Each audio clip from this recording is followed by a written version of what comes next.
Classical conditioning is when two stimuli become associated with each other repeatedly and causes the same reactive behavior as the other. We learn to associate a sound or smell to an object through this law of association. This learned behavior is very important in helping us to develop expectations to determine good or bad events. We do this by associating causes and effects with each other, and this helps us learn and decide whether it was a good or bad and whether we should do it again.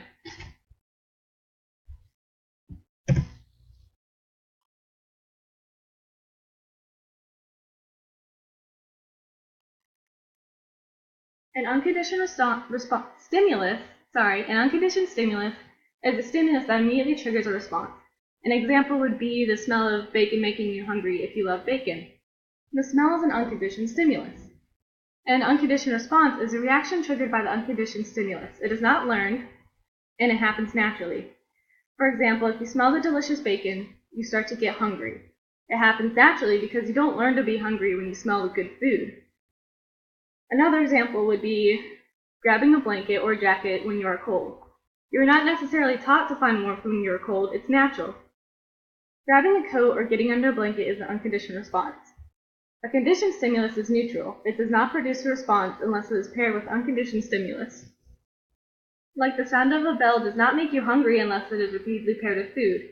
Once it is paired with unconditioned stimulus, it will produce a conditioned response. An example of this would be a pet going crazy at the sound of its bag of food being taken out of the cabinet. They are not born with that natural instinct to think of food once they hear the sound of a bag.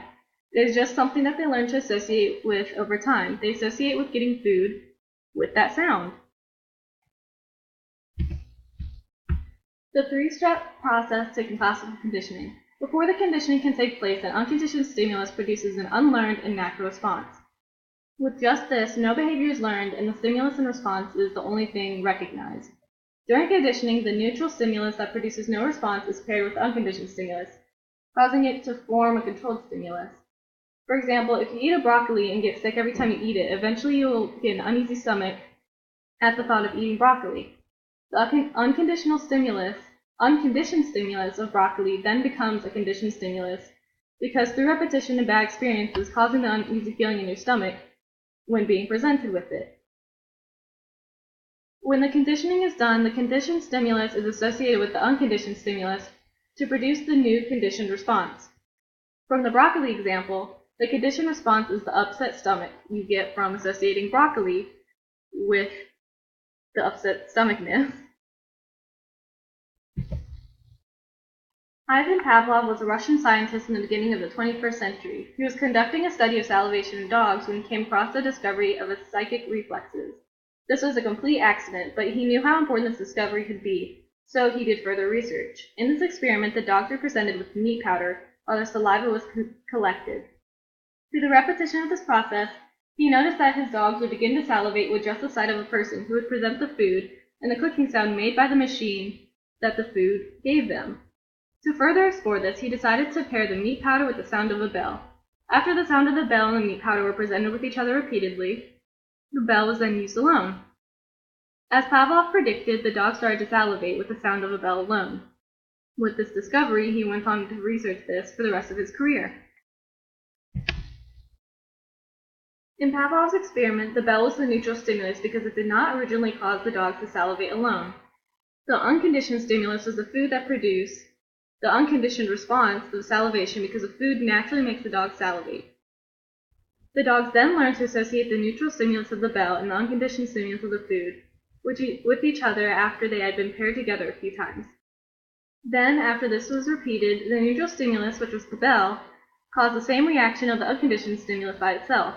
So, the dogs began to drool at the sound of a bell alone. After Pavlov's experiment, John B. Watson wanted to test this theory out with humans to prove that all behaviors can be learned and taught. Watson started his experiment with a 9-month-old infant named Albert. Before this experiment, Watson let Albert play with white fluffy objects such as white fuzzy stuffed animals to make sure that he did not have a fear of them. Albert did not show any signs of fear, so Watson began his experiment. He would present Albert with a white rat, and every time he presented him with a white rat, Watson would slam a hammer against a steel bar. Albert, like any child or adult, reacted with fear and was startled by the loud noise. They did this multiple times until Albert associated the loud noise with the white rat.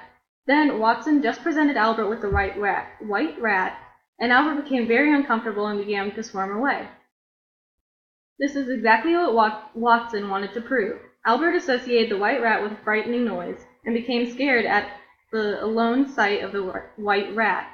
This proves that this may be how people develop phobias, because Albert developed a phobia of things white and fluffy. He became scared of white rabbits and Santa Claus after this experiment.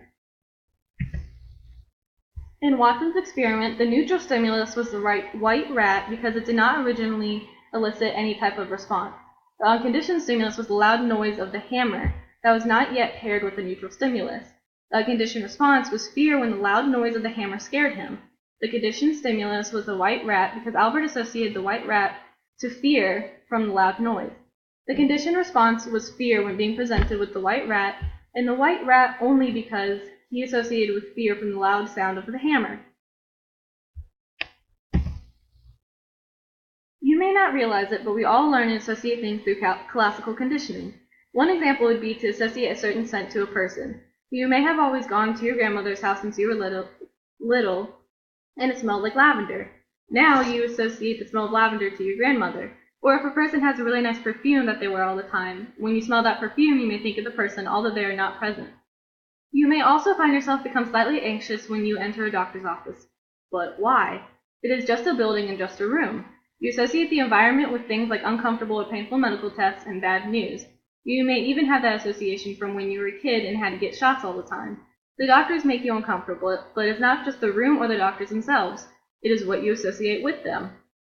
Also, most people dread the DMV. It is once again just a building, but whenever we think about it, we get bummed or angry and feel dread when you have to go. It is because you associate the DMV with long lines, stressful interactions, and the overall chore-like feeling of it all. Through the years of having to go and stand in line, you learn to really dread going to the DMV. Also, if you have ever been in a car accident or come close to a nasty car accident, then you may go through a type of conditioning. Say that you take some roads to work every day, but one day you come around a sharp curve and the car in the other lane was going too fast and hits your car. After that experience, whenever you go around that curve again, you may proceed with caution or get anxiety because you have associated that road with the accident or almost getting into an accident. Classical conditioning may be used to help people overcome things such as substance abuse, smoking, and help people cope with anxiety and phobias. Therapists may do this by pairing something that produces anxiety with something like relaxation techniques to form an association and form a new response. Teachers do the same thing when they try to make the classroom environment as positive as possible to help the students with anxiety and stress. If the students pair anxiety-provoking activities like presenting, but with a positive classroom, then the student will form new associations to help them stay relaxed.